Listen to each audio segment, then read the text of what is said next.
Sebelum masuk ke videonya, kami ingin menjelaskan kalau Socialiteral Note Sumatera merupakan lembaga studi sosial politik dan budaya yang berasal dari Sumatera Utara, tepatnya di Kota Medan, dikelola oleh beberapa anak muda yang memiliki kesamaan visi untuk memajukan pendidikan di Sumatera Utara secara khusus dan Indonesia secara umum, melalui media sebagai ruang pendidikan alternatif kontemporer. Jangan lupa untuk subscribe dan follow media lokal Socialiteral.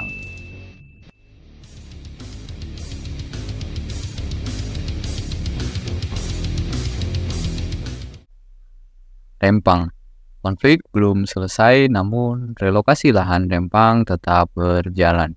Kami tak mau keluar dari kampung kami. Jadi tak mau. Tak ada kami. Tapi tak ada ini kampung nenek moyang kami, Dek. Tak ada. Saya sendiri kampung halaman saya sendiri.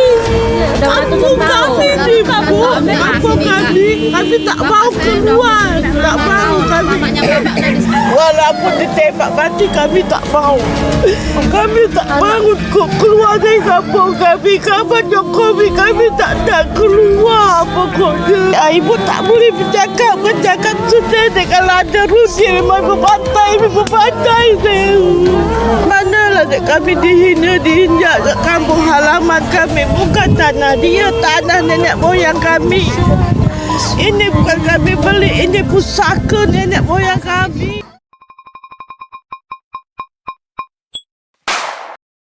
Baru-baru ini, Badan Pengusahaan Kawasan Perdagangan Bebas dan Pelabuhan Bebas Batam atau BP Batam menargetkan pengosongan wilayah Pulau Rempang, Kepulauan Riau harus selesai dilakukan sebelum 28 September 2023.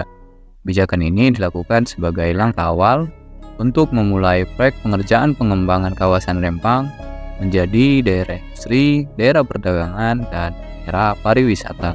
Namun, di sisi lain, konflik dengan masyarakat Rempang justru belum selesai dan masih berjalan. Dalam konflik ini bahkan, berdasarkan temuan Komnas HAM hari Sabtu tanggal 16 Juli 2023, menjelaskan bahwa di Rempang ditemukan gas air mata di atap sekolah di SDN 24 Galang, Pulau Rempang, Kepulauan Riau. Komnas HAM pula sudah mengantongi beberapa keterangan dari pihak sekolah. Setelah ini, hasil tersebut akan didiskusikan dan dibicarakan kepada pihak kepolisian terkait tindakan yang telah mereka lakukan. Apakah memang hal ini dibenarkan dan sesuai SOP Perkap nomor 1 tahun 2009? Kami perlu melakukan penyelidikan lebih lanjut. Apakah ini ada unsur pelanggaran? Ini memerlukan penyelidikan lebih lanjut, ucap Rabianto. Dapat diinterpretasikan bahwa proyek Eco City memang sangat digencarkan di balik konflik yang terjadi dengan masyarakat Rempang sendiri. Pengosongan lahan yang sedang berjalan dan bentuk represif dari negara yang selama ini terjadi terhadap masyarakat Rempang ini menjadi indikator bahwa pembangunan Eco City sangat digencarkan oleh negara secara sepihak. Rincian ganti rugi pula yakni tanah seluas 500 meter persegi dengan alas rumah tipe 45 seharga 120 juta. Sementara uang tunggu transisi hingga rumah jadi hanya sebesar 1,2 juta per jiwa dan uang sewa rumah 1,2 juta rupiah. Rumah ini sendiri bahkan belum ada hingga saat ini. Namun negara sangat bersikeras untuk melakukan pengosongan lahan. Melalui hal ini, negara secara sengaja melakukan pemiskinan terhadap masyarakat Rempang dengan merampas tempat tinggal masyarakat, ruang hidup masyarakat, mata pencaharian masyarakat, matinya proses pendidikan terhadap generasi bangsa karena pengosongan menciptakan kondisi traumatik, kultur dan adat masyarakat Rempang, dan juga histori masyarakat Rempang yang telah turun-temurun menempati Pulau Rempang.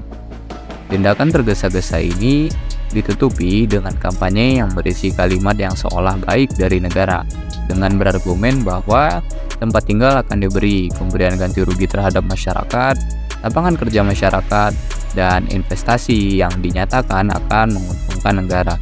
Namun, jika kita lihat berdasarkan agenda politik nasional pula, pemilu akan dilaksanakan pada Februari 2024, dan pemegang mandat yang saat ini menduduki pemerintahan pula akan berganti.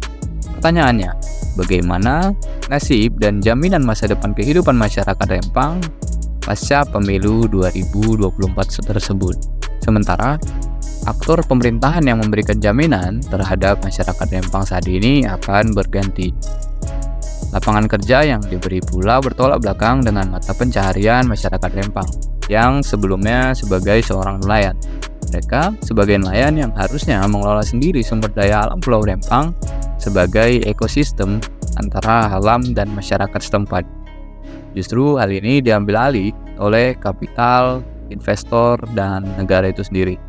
Masyarakat Pulau Rempang yang dominan sebagai nelayan, jika dipaksakan menjadi seorang buruh tambang, sangat tidak berkesesuaian berdasarkan kemampuan kerjanya. Mereka yang memahami tentang laut dan ikan yang ada di kawasan pesisir selama bertahun-tahun dipaksa untuk memahami bagaimana pengolahan tambang.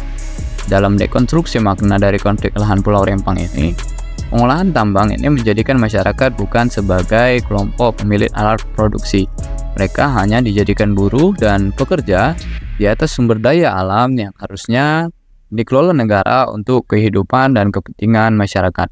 Inilah yang dimaksud sebagai peluang kerja atas nama investasi, yaitu dengan menjadikan budak dan melepaskan tanggung jawab nasionalisasi usaha atas kekayaan sumber daya alam dari negara itu sendiri.